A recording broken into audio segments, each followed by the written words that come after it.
I'm basically um, so I'm a sarod player. I have started playing sarod when I was almost 4 years old, way back in 1987. So it was a long journey which I have done, and I have been learned in the Guru Shishya Parampara. I will not go the details into my journey so far. I will straight of all come to the point about the rarest instruments or the revival of the rarest instruments. So, see, basically, I belong to the Senia Shahjahanpur Gharana of Sarut. So, this particular Gharana was an offshoot of the Gwalior Gharana of Sarut. We all know that the Gwalior Gharana of Sarut, the living legend Ustad Amjad Ali Khan Sahab, is there. So, somehow it happened during the 1850s when one of the Sarut player uh, who was deprived from his father's or the ancestor property in Gwalior, and he left Gwalior and he came to Shahjahanpur and he adopted one son. The name of that musician was Ustad Murad Ali Khan Sahab, and he was childless, so he was being abandoned from his family or by his father. So he came to Shahjahanpur and he adopted a son whose name was Ustad Abdullah Khan. So I will play one of the musical compositions of Murad Ali in Sarod when I will explain it later. So coming to the point that we all know that Sarod has come from Rawab, right? We have all have heard of this thing. That earlier it was Rawab, and from Rawab, Sarod was being developed. So everyone knows, everyone says, but how it happened? That was the biggest question. It is not that one fine morning the great great grandfather of Ustad Amjad Ali Khan Sahab woke up in the morning and started to devise sarod from Rabab. It never happened like that. So it was a journey. So the thing which I have heard of this thing from my Guruji, that earlier there was no sarod at all. There were the different kind of rababs. There were the Afghani rabab, which was predominantly being brought to India during the 14th century or the late part of the 13th century during the reign of Sultan Alauddin Khilji. So there were Sultan Alauddin Khilji was a Turk, but he recruited a lot of Afghan soldiers into his army. And we all know that how aggressive he was and how he has built his army. There were more than 10 million soldiers in his army because he was the first sultan who acquired the entire of the South India. He went till the South India. So a lot of Afghan soldiers joined his army, and these Afghan soldiers bring or bought an instrument which was known as the rabab. So it was classified as Afghani rabab. So those Afghani rabab were basically the war instruments because it was being played by the warriors. So there was Afghan rabab. Then the next point is that after few centuries later, when the Khiljis went over, then came the other dynasties, and then the Mughals came. And when the third Mughal emperor was ruling India, Emperor Akbar, so he had the greatest musician of all time. The name of the musician we all know was Mia Tansing. who not only designed a lot of new ragas, but he has also designed a lot of instruments. So one of the instrument which he had designed was that of another rabab, which is known as the Tanseni rabab. So those Tanseni rabab was a very big invention of Mia Tansen. Now, there was a problem in that Tanseni rabab. What was the Tanseni rabab? It had a big sound box which was being covered with hide, which means the goat skin. There were the wooden plate, and there were the strings which were made from cat guts. So the problem which arose from that Tansani rabab was that during the rainy season, it happened that the due to the presence of moisture, the tension of the hide skin it went used to went down, and the sound which used to come from that Tansani rabab was very dull. So Tansen in his entire life has thought about how to revive that, how to solve the problem, but he could not do that.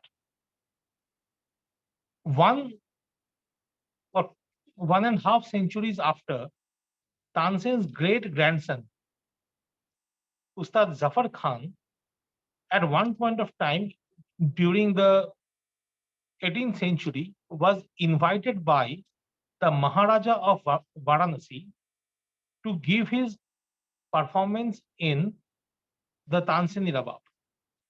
Now, it was the month of June, and it was not a single conference. It was a big conference at that point of time where the music connoisseurs from all over India accumulated at the Royal Court of Varanasi. So Jafar Khan also went there with his Tansani Rabab, and there was another musician whose name was Nirmal Shah. He was also a descendant of Mia Tansen, but he was from the daughter side. So Nirmal Shah was in Rudra. Now, at first, Nirmal Shah was allowed to play, and he gave a stunning performance in Rudra. The audience were awestruck by the performance of Nirmal Shah. Now, when Jafar Khan went to perform, he faced a big problem. I had earlier mentioned that it was the month of June. Now it was the rainy season, it was the monsoon season at that point of time, and the tension of the skin of the sound box it went down. So the sound that was coming from the Tansini Rabab was a very dull sound. And as a result, Nirmal Shah outperformed Jafar Khan. Jafar Khan was humiliated.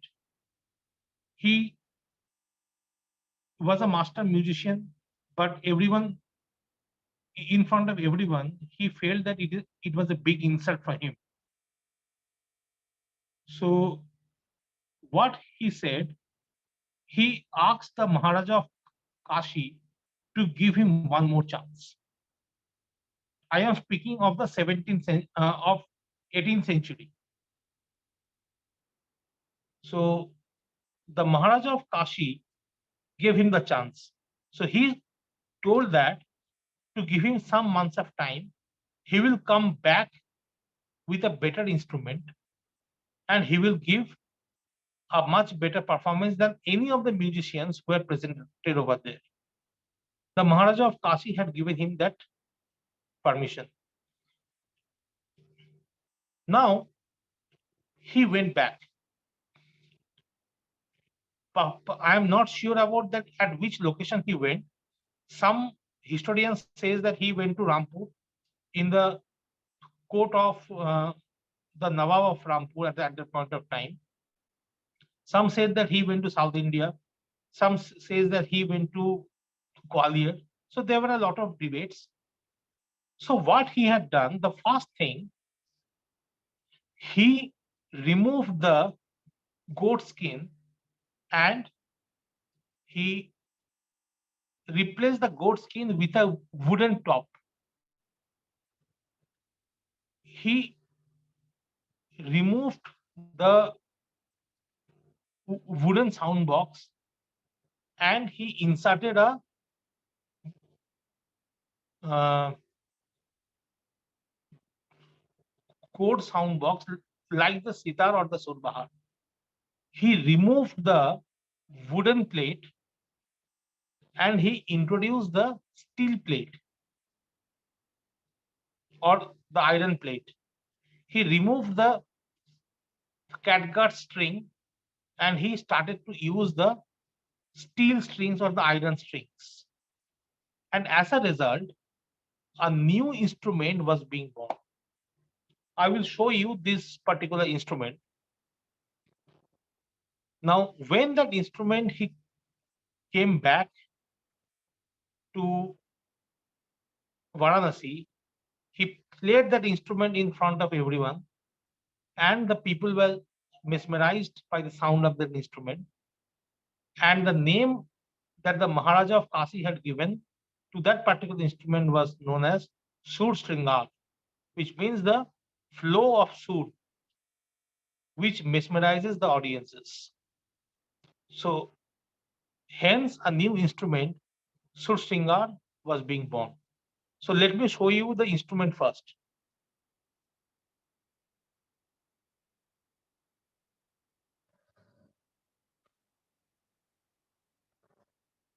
Are you able to see the instrument?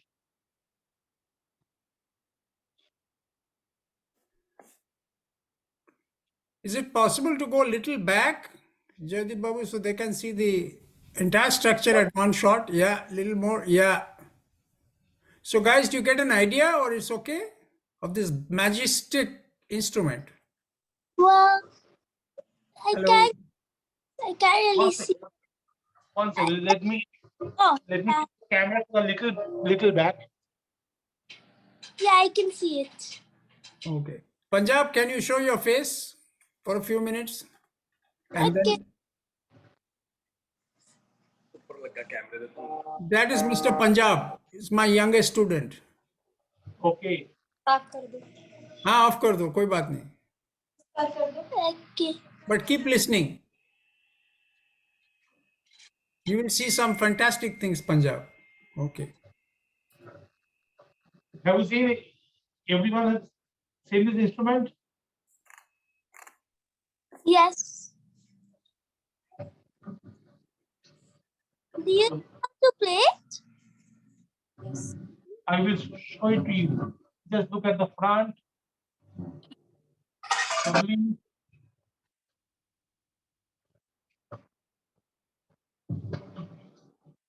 I will try to play. I'm playing this since it is morning time. I am playing Rag Bhairav, which everyone knows.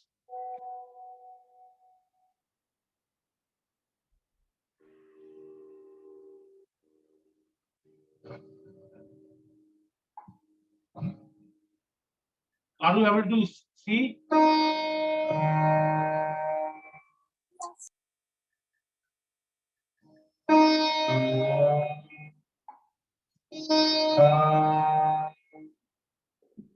Are you able to hear it? Yes.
So this is in short an alap of Rag Bhairav.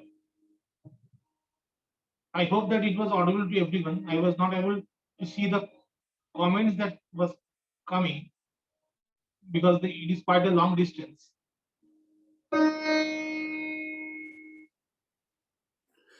Is everybody able to hear properly? Is everyone sound all okay? Yes, Thank fine. you, Kurmiji. Thank you. Thank you. Thank you, George.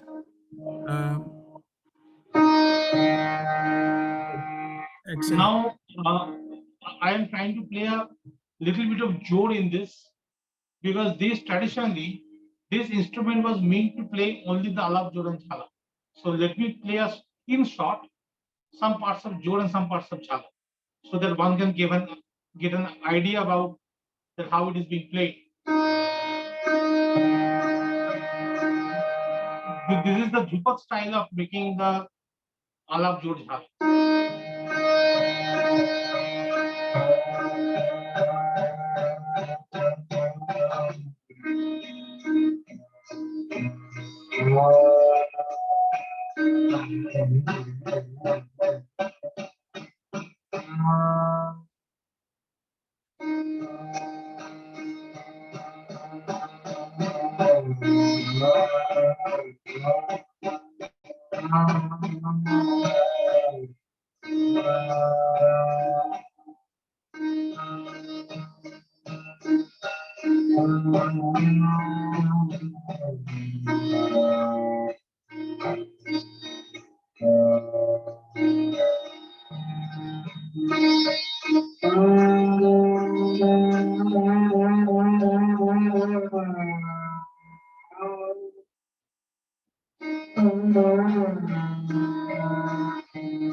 Thank you so much. That was very nice, very, very soothing, very deep.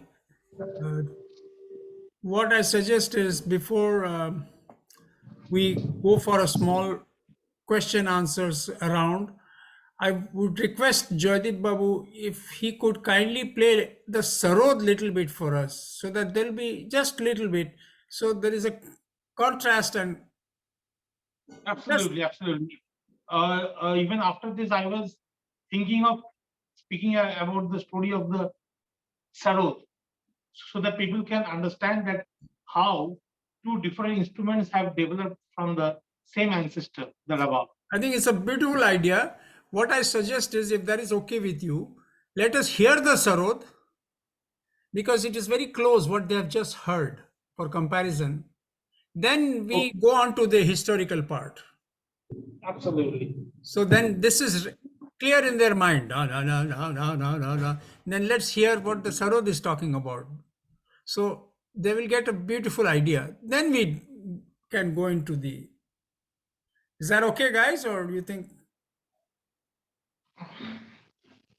Yeah, So like are that. you able to hear the Sarod? Ah, sharp contrast, huh?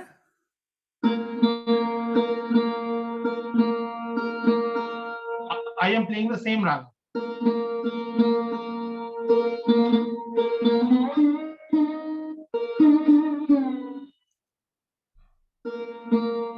See, the entire tonal quality changed, the sound of music changed, the resonance changed. Okay, and the way the alarm was being put over there, it is totally different to that of the instruments. Sarod. In Surshingar, I could not, or one could not be possible to play the faster bowls because the resonance is very high. There will be sound overlaps, and that overlap will not be sounding very pleasant to the human eyes. But if you look at Sarod in the same rag Bhairav,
now this particular baj is called the Laran, which is the Ravabang baj.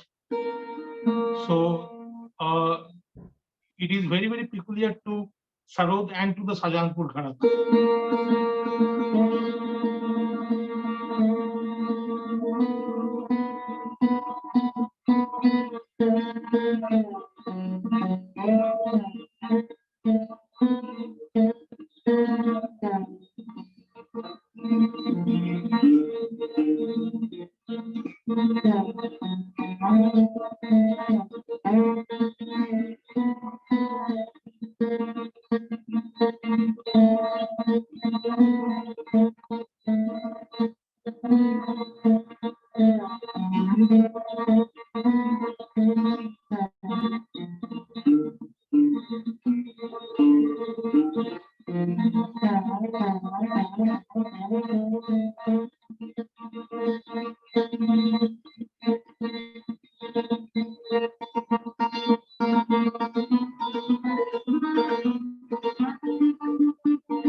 So one thing which I like to say about the differences, let me take the camera a little towards myself so that I can everyone can see me better. So, in case of Surshingar, the instrument is very, very big. And so one have to tune it in the lower notes. One have to use the thicker strings. So it gives a very, very low note sound. And hence it has a very, very great resonance. One stroke lasts for 7 to 10 seconds. However, in sarod, one stroke will not last for more than 2 to 3 seconds. So there is a gap. And that's what the thing the experts had designed sarod from the rabab. Now, before I go to the history of this development of sarod, let me see, or let me say that the instrument of Surshingar, which you heard or which you have seen right now, it is not a remake version. It is not a remake version. It is a revived version. So what revive I have done, I have kept few points in my mind. The original Surshingar, and which one used to make or play at that point of time, was around 60 inches, which is almost 5 feet. Now, it was very, very difficult for any musician to carry that huge instrument. So what I have done, I have reduced the size of the instrument by 9 to 10 inches. So right now my Surshingar is around 50 to 51.5 inches. Instead, I had used some bronze wires. Instead of all the steel wires, I used the bronze wires. I have reduced the size of the sound box by a couple of inches, but I have increased the depth so that I don't have to compromise the sound quality. And in case still there I find that there is a fall in the resonance, I have added the sympathetic strings, just like the seventh. So it is solving my purpose. I have shown the instrument to some experts, the musicologists. I have checked the sound of whichever recording that are of Baba Alauddin Khan Sahab or Birendra Kishore Rai Chaudhuri, the great Sursinger players. Even my Dada Guru was a great Sursinger player. So I have checked the sound of whatever recordings that are available. I have spoken to my seniors, and they have told that yes, it is working fine.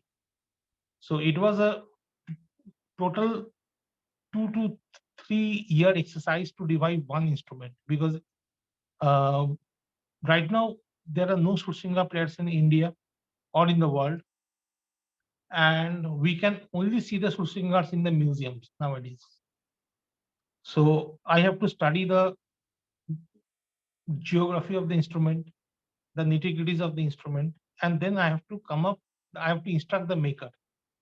And in the final process of the instrument which you have seen, it is the third or the fourth version, because the previous version I have to banish it away because it was of no use. The sound was not coming like that up to my satisfaction level. So this is about the story of Surshingar. Now, in around 1820, which means some 30-40 years after Surshingar was being developed, then the Bangas Gharana musicians started to think of introducing or doing the similar kind of changes to the Afghan rabab which they're playing. So what they have done, they increase the size of the sound box of the rabab. They have kept the goat skin. They have removed the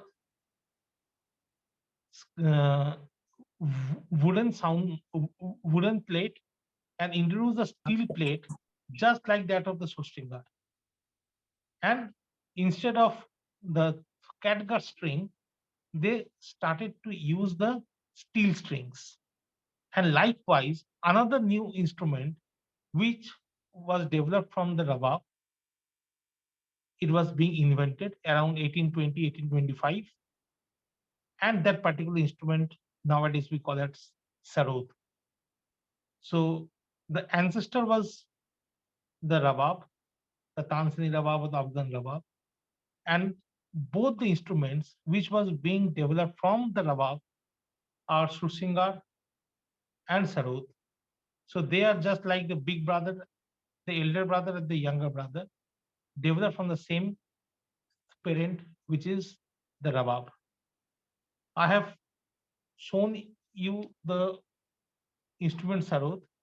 Now, as I promised you earlier, I will try to play a very, very reputed bandish, which is almost 150 years old, which was composed by the great Ustad Murad Ali Khan in Rag Jonpuri. Jonpuri is also a morning raga. So I just want to say that this particular instrument, Murad Ali was a person who moved from Gwalior to Shahjahanpur, and he had told his father that I am leaving, or you are just expelling me from your property. I will not take a single thing from your property, including your music. So he started to develop the bigger guts, or the longer guts by himself. And I am playing one of such guts for you, one of such composition of Ustad Murad Ali Khan in Rag Jonpuri, in Sarod.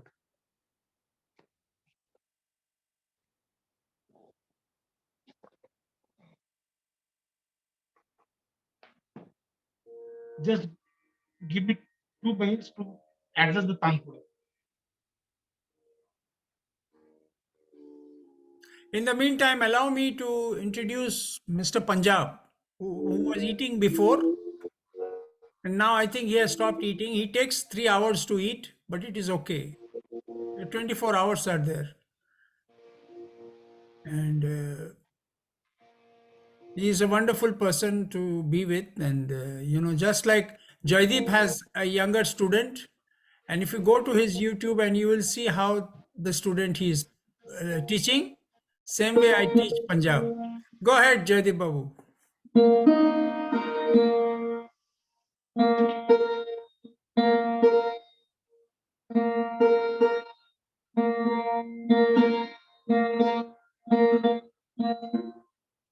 So this is Rag Jonpuri.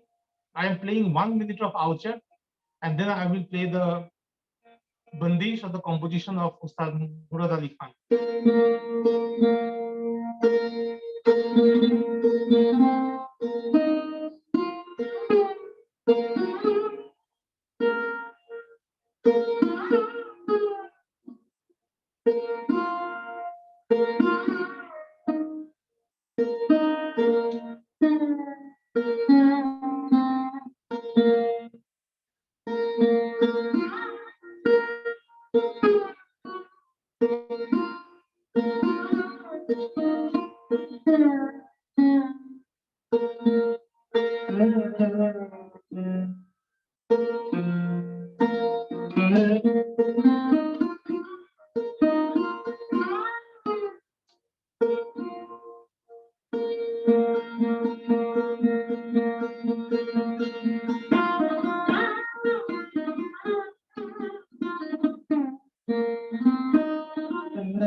Wow. Thank you. Thank you. At this moment, are there any questions so far of anybody would like to ask anything so far we have on the Yes, show? few questions. Yes, please. So, first of all, I'm very curious since you explained the history. Thank you so much, Joydeep. Very nice, that you're reviving all the instruments. And I was just curious, since you mentioned Zafar Khan Sahab in 18th century. So are you connected with their lineage? Because Tansen Ji, we've all as children heard, he could move the clouds with his singing in the courtyard. Are you connected with them? Their lineage is still there? I don't think that they are there right now. I mean, because when I was doing the research on Surshingar, so I was trying to find out that if there are actually some old Surshingar players still available or not. But no, Ustad Dravid Khan Sahab was one of the descendant of Mia Tansen from the daughter's lineage, from whom my Dada Guru, Radhika Mohan Mohit had learned Surshingar and Drupad Dhamar. But whether his sons or daughters are available or not, I don't know right now. Yeah, thank you so much. So you mentioned Tansen Rubab. So we visited Guruji. We have both visited Raj Academy during Guru Nanak Dev Ji. So in 15th century, 14th century, there was Rubab in those days also. So I'm assuming that's a improved version over the years, over the centuries to Tansen Rubab into Sarod and Sursingar. I was curious to know, because I was just searching as you were playing. Amjad Ali Khan Sahab plays also Sarod, if I'm not mistaken, and there is sometimes no ball on the top or the pumpkin. So in Veena also I see. So I'm very curious, since you make instruments, I was just curious to know, does that weight attribute to the sound of the music, or is it just for decoration, or is it balance of the instrument while you're playing? See, basically, why I use the tumba, there are two main reasons. Because if you look at the structure of sarod, there are two kind of sarods, which with 6 keys and with 8 keys. Okay, so the 8 keys people nowadays call it as the Ali Akbar Khan style sarod, and with the 6 keys people used to call it as the Amjad Ali Khan style sarod. Okay, now I am a 100 kg weight person with 6 feet height. So I need some balance on my instrument. Okay, so a thumba is helpful. It might help in sound, because I have found there is a slight change in the sound quality, but it is not that much significant by which it can change the performance. And the third point is that a 6-key sarod with thumba, it is also a mark of the Shahjahanpur Gharana sarods. like the Ustad Amjad Ali Khan Sahab Sarod, there is no tumba at the back, only the 6 keys are there. Right. But if you will see any sarod which is with 6 keys and tumba, you will come to know that whether that it is definitely from the Shahjahanpur Gharana, which means that the followers of Radhika Mohan Maitra or Pandit Buddhadev Dasgupta sarod. So these are that. So these are 3 reasons. Definitely one is keeping the balance. Okay. There is also one reason that I use a tumba, because if I don't use the tumba, then the keys of the sarod touches the level of the ground, which might create a problem in my tuning. So that is also another point. So nice. Thank you so much. Yeah, it's so nice as I'm growing into audiology, listening, art of listening. So And yeah. let me show you my third instrument now. Sure. So that instrument is a bridge instrument between Surshingar and the sarod. Wow. Sure. Okay. So this instrument was devised by my Dada Guru Radhika Mohan Maitra, and he started to conceptualize that from 1943 onwards. Actually, in 1943 there was a big concert which happened in Lucknow.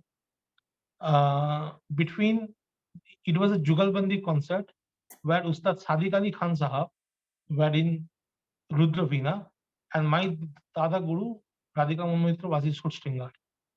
Now, obviously, again, that rivalry between Surshingar and Rudra Veena, and again a new instrument has been created. I mean, the history of the 18th century was repeated in the 19th century also after 150 years. So after the concert, he thought that he could have performed better if he had his own instrument sarod in the hand. But in the sarod, that resonance was not possible. Because I have mentioned that in Surshingar, the resonance was around for 7 to 10 seconds. But in sarod, the resonance is maximum for 2 seconds or 2.5 seconds. So he started to think of an instrument which can be played like a sarod, which means the sarod players can play it.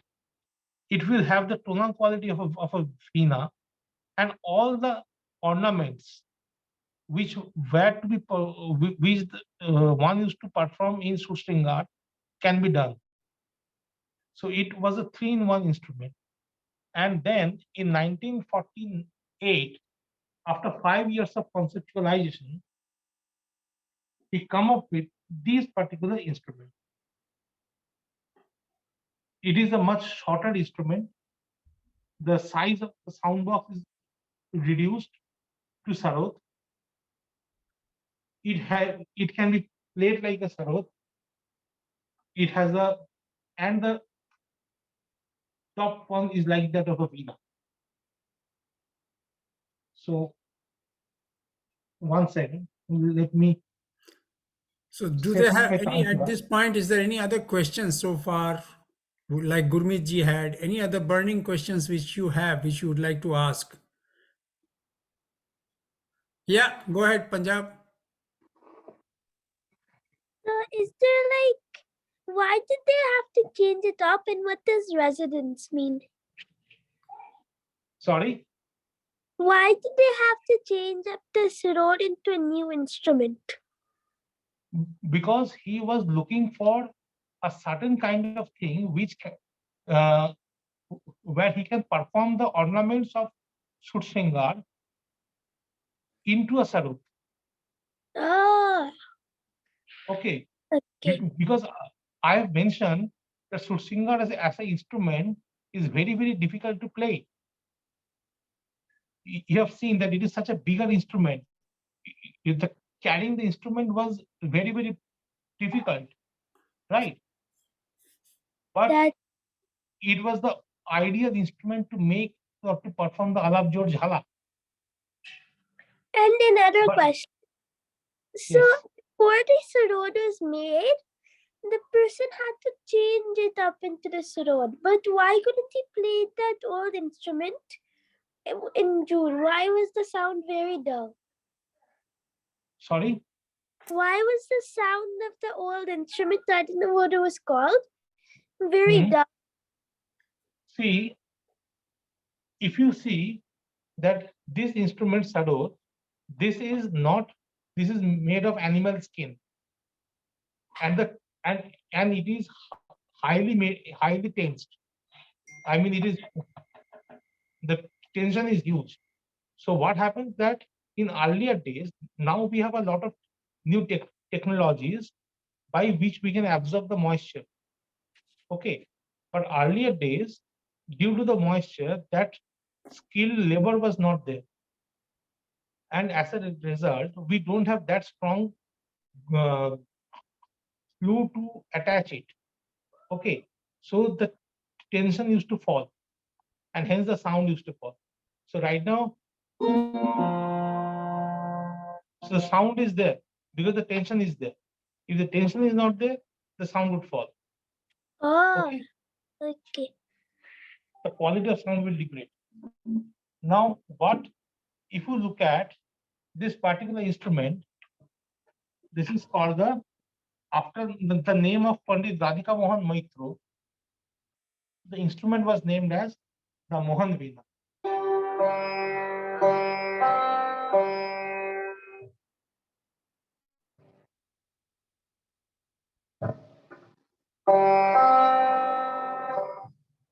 One second.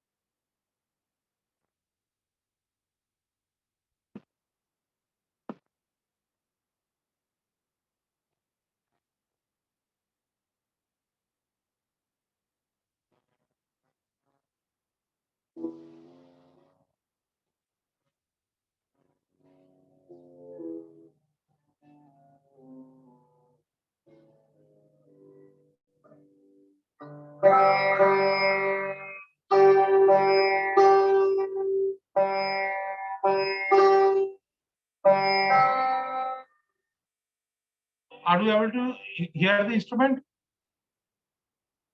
Yes. Okay. So now if you look at this instrument, it can be played like a sarod, but it has the tonal quality of a veena and the resonance of that of a Surshingar.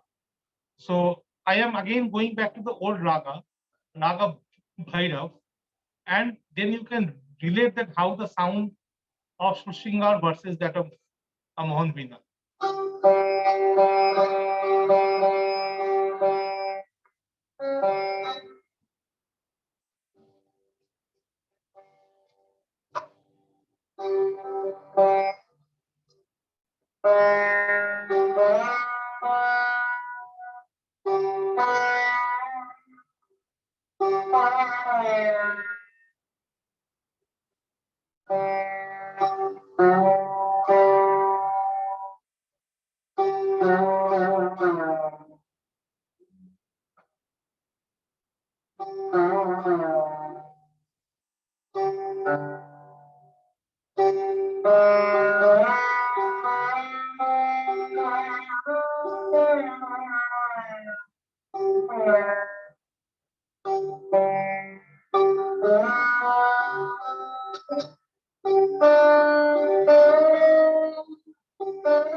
Now, in this instrument, I can play the faster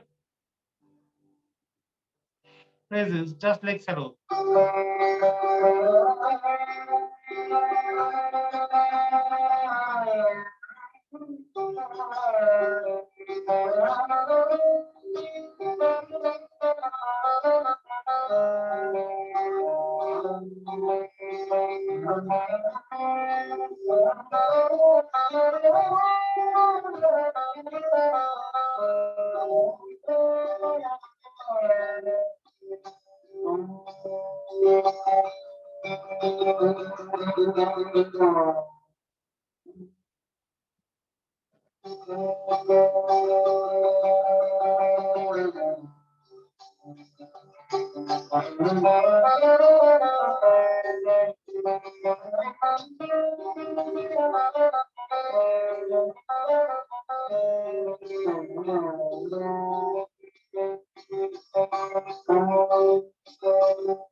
Question time. Any questions? Anything? You have heard three different kinds of sounds. You have three. I have a question, but I'll reserve it for later. And we'll go around the group and see. I have a question. Yes. So first of all, thank you. Those are really, really wonderful. I have two questions actually. The one with the Mohan Bina that Mohan Bina, right? That's what it's called. Yeah. So the one that you showed last, and you said it has the quality that you can maintain, and you presented, you maintain the long resonances like the older instrument, and also like sarod, you can play the faster ones. So if this is so versatile, then if I look at musicians now, current generation, and people who are playing now, why are people following sarod more? Or is it that this particular instrument is gaining more popularity among musicians compared to sarod? Like what I'm saying is, if it's so versatile, then are there limitations that compared to sarod? Okay. See, what I must say that my Dada Guru has developed this instrument. He had played it himself. Okay. But see, what happened in earlier days, that the gurus were, I have nothing to say on this, but the gurus were not very much liberal to let the students perform those instruments. And especially when it comes to a person like Radhu Babu, he was very, very reserved person. He was not mean. I have told my Guruji, so my Guruji told that even this particular instrument, if it was being developed by someone from the Maihar Gharana, maybe by now some 50,000 people across the globe would be playing this. Okay, even when I started to develop this particular instrument, I will not take the name of anyone else. I got a lot of objections that, are you an expert in sarod? Are you have done a top grade or have got a Sangeet Natak Academy in sarod? Why are you venturing into that? So these are the typical, these are the bottleneck mindset which the Indian musicians have. Unfortunately. So somehow I found that, okay, it is not possible to told them that, okay, I'm not an expert, but why not give it a try? So let's see that, the person who had made this instrument, it is not the only instrument which Radha Babu had done. He had developed two more instruments which are yet to be revived. Those are with his two disciples. One is a sitar player and another one is a violin player, and they never performs it. So when I told them, ki, Uncle, why are you not performing those instruments? I mean, it is such a marvelous. I am playing sitar. I am not a master in that. So let me first do the sitar. So this is the, I mean, it might be the problem with the generation. I'm very sorry to say. Okay. Even nowadays, especially in the field of classical music, I rarely find some people who are making the experiments. I mean, you will hear a lot of experiments in the folk music, in the popular music, but in the case of classical music, you will unless someone does the trend like playing with two accompanists, playing with the pakawaj and as well as with the tabla. I mean, this keeps happening, but still, the classical musician or the classical music in India, it actually needs a lot of experimentation. Okay, Honestly. thank you. Yeah. Okay. That's great. Thank you. I have another question. So you mentioned that your kind of the father of Sarod, the Sursingar, right? That one, not that there are not too many players right now singing that. I was thinking, uh, did people try to play both simultaneously? Because you said in one case, Sursingar, you have the long resonances, the Sarod quicker. So not in one instrument, but like one concert where both are being played to create a harmony between them. Is that a I possibility? had done. Okay, I had done. okay, I, I am doing this. good to I know. mean, in the earlier days, people used to play the Alap Jod Jhala in Surshingar and Guts in Sarod. So right now, I am doing this. I am playing the Alap Jod Jhala in Surshingar. I am playing the Gut in Mohan Veena and the Jhala in Sarod, or Guts and Jhala in Mohan Veena. Or sometimes I am doing Alap Jod Jhala in Mohan Veena, Guts in Sarod. Okay. So I am playing all these three instruments at a time, and it is the organizers are being kept in confidence, because I also don't know that which instrument on which day I will go ahead with. So it is so whenever Joydeep Mukherjee is coming, it might be a new set of combination which he will be using. I am doing this. I mean, Wonderful, I have started doing this, and hopefully after getting the Sangeet Natak Academy Award, I will try with a lot of experiments. wonderful to hear. Thank you so much. Thank you. Jaydeep Babu, could you tell us something about your guru and your Dada Guru? Your Dada Guru was a high innovator and he believed in innovations tremendously. And it passed on to your guru, and then now you have somehow got his kind of genes, or if you can call it some kind of, and you have stumbled and you are doing wonderful work in experimentation, in innovations. So could you give us a little bit of a background of your guru and your Dada Guru, the connection, the name of your guru, and how many years you learned, or how many what you did, etc. So it will clear that line from you Okay, to your Dada Guru. okay.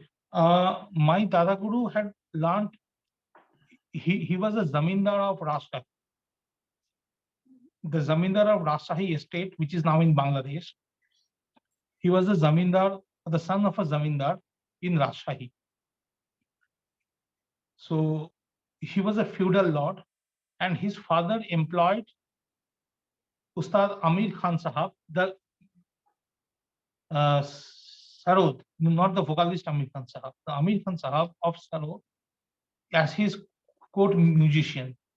And Radhu Babu learned from Amir Khan Sahab from 1921 till 1934. Then in 1934, Amir Khan Sahab expired, and Radhu Babu went to learn from Ustad Dravid Khan Sahab. Okay, he learned for 5-6 years up till the independence, because after independence we all know that his zamindari was also gone, and he came from Rajshahi to Calcutta. He shifted. Now My guru started to learn from Radhu Babu from 1960 onwards. And his name? My guru's name is Pandit Pranab Kumar Naha. He was not a performer, but he was a powerhouse of compositions of Radhu Babu's. He worked with Radhu Babu for 21 years. Actually, he stayed with a lot of time with him, just like a personal secretary, and he learned all the nitty-gritties of the instruments from him. I mean, Radhu was the keeper of a lot of instruments. So my guru used to maintain those instruments. He used to tune those instruments, and Radhu used to give him the tips. And like this, he have learned a lot of things. By profession, my guru was a government servant, a bureaucrat of the West Bengal government. So he don't concentrate on making performances, but he concentrated on making students. He looked upon the teaching of the students. And since he was not a performer, so it was a tragedy that people learned under him for 4 or 5 years and then moved to some other well-known performers, starting from Amjad Ali Khan Sahab to Buddhadev Dasgupta to other way. Now, when I have seen that such a person of great knowledge, and he used to come to my house to teach my paternal uncle and aunt, Sarod and Sita. I was only 2-3 years old at that point of time. So obviously I get attracted by music, even though I'm not from a family of professional musicians, but I'm a family from a music lovers. So that happened that one fine day my music started, my induction in music started. It was 1987, the day of Saraswati Puja, and the journey started under him. Now we moved from one locality to the other locality. We have shifted from one place to other, but I kept under him, studying under him. And also right now I am, whenever required, I used to get back to him, even though he is 85 plus nowadays. And after COVID, he has stopped teaching the students. So this was the journey. As a person, he inherited a lot of aristocratic behavior from Radhu Babu. We all know that Radhu Babu was known for his royal temperament. And even if we are late by 1 minute, I mean, he used to stay at Jadavpur, I used to stay at Bali, and you know that the distance is around 30 kilometers apart. So if he says that come at 4 o'clock, it means dot 4 o'clock. If it is 4:01, we have to go out again next day. So he was that strict. I mean, I mean, somehow I have seen that he was very strict towards me, because to some extent, now I feel that he had a lot of expectations from me, which somehow I might not have shown at that point of time, or might be I have shown at that point of time. And his teaching varied when he was from when I was a kid up till I was a senior student. I mean, when I was a kid, he used to write the notes of everything, which bowl, dara, diri diri, which fingering that you will use, which string you will use. He used to write all the nitty-gritties. And I remember that when I become uh, quite a senior student, he don't used to write a single word. I mean, I remember that one fine day, I went to his place and he sung a raga for 5 minutes. And he told that this raga is known as Nat Malha. Now you have heard the raga, go back to your home. The next day, you compose a Bilambit Gat, a Madhyalay Gat, and a Drut Gat, and come. And I was saying this was the age of 2004, 2005. I mean, YouTube was not very much strong at that point of time, so that I can hear that Malla from any other artist. Nowadays, I can't do these kind of treatments to any of my students because they are very clever and they will hear any of the renditions and do a composition by themselves. But in 2004 and 5, YouTube was not there. The mobile phone with recording system was not there. Once upon a time, I was caught using the recorder, and the recorder was lying on the ground from his 4th floor room. So this was the thing.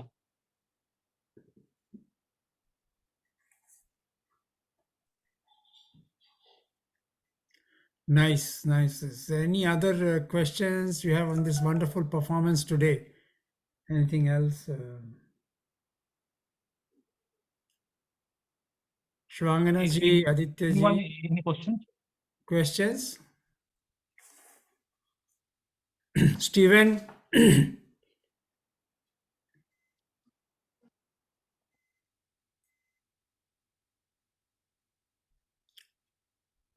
Kanak Babu? Go ahead, George. Yeah, thank you very much. And, this is all new and amazingly interesting to hear the kind of the movement of the Rabab and the culture and what was going on at the time with the war to the conference and kind of being born out of difficulty and this amazing new branches of the instrument. And so the question is kind of perhaps simple, but I'm curious about the neck and why there's a swan and perhaps where that swan came from and any stories that came along with it. Come again once more. I was curious about the swan that's on the neck. And, I've heard different stories of swans being in certain cultures like immortal because they would only see them when they were migrating. And so they had all these different significance. And right now the cranes are passing overhead here where I live, and they bring in the winter time and then also bring in the spring later on. So I was curious what the swan. See, the swans, I had swan over Mohan Veena because swan is the symbol of goddess Saraswati, which is the god of music. And in Surshingar, I had the picture or the embodiment of a peacock. So peacock is also one of the carriers of Ma Saraswati also. And since peacock was a sign of is the national bird of India, we all know that peacocks can be found along a lot of peacocks can be found in India. So Indians use these kind of symbols to portray their instruments as them. So it might be because that the Sursingars at that point of time, they used peacocks for them. I have also seen a lot of Veenas as well as Sursingar with lion head. It might be because of the Indian touch, possible. Thank you. Okay. Good. I think it's quite past through midnight for JOYDEEP Babu in India. So I think if there are no other questions, Shailendra ji or Stephen. I have one question that I wanted to ask you about personal preference. Do you feel that you are drawn to a certain instrument based on how you are feeling? Or do you have like an emotional kind of connection that you feel sometimes and you're like, I want to express this emotion? So which one do you go to during different emotions or moods that you want to bring out? See, personally, I find the Mohan Veena as the most versatile instrument. But especially, I might say that when I used to establish ragas, those ragas which are very, very deep ragas and heavy ragas, they can be expressed very well in Surshingar, like Darwadi Kanhada, Miyaki Malhar.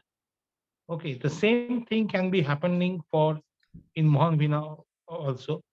But if you get emotions, okay, I mean, if you want to just hide your emotions, if you feel that you're going to weep, sarod is the most preferred instrument to give any emotions, because the tone of the sarod, it sounds like a man is man's tears, because we all know that women show their emotions, but men hardly shows their emotions publicly. So it is so that's why if I want to play a very, very emotional raga, I might choose the sarod rather than any other instrument. Thank you. Thank you so much for today. Shailendra ji, you have any questions, sir? হ্যাঁ দাদা, I have a question. First of all, Joydeep দাদা নমস্কার, কেমন আছেন? হ্যাঁ, ভালো আছি। ধন্যবাদ। জয়দীপ দাদা, I have a question. See, I just play one instrument, which is bansuri. Yeah, দীপ দাদা আমাকে শেখাচ্ছে. I find it like overwhelmed with there's so much to learn in the one instrument, and now you have a variety of instrument and you are adapting all of them, right? My question is, how do you do that? Like, suppose I have an interest in some other instrument, I am intimidated that I may not do justice to this and that as well, and you have like a orchestra of instrument there. So how do one think about it, whether one should venture it, and if they want to do this, how do they do it? See,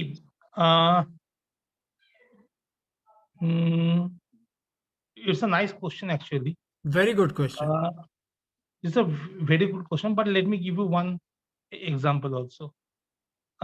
It is completely dependent on the kind of mood that I have and the kind of music that I want to present.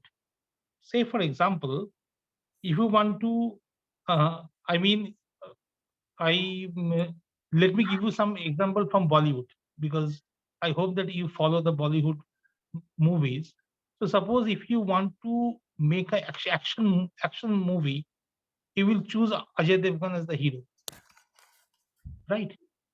If you want to make a romantic movie, you will choose Shah Rukh Khan as the hero, right?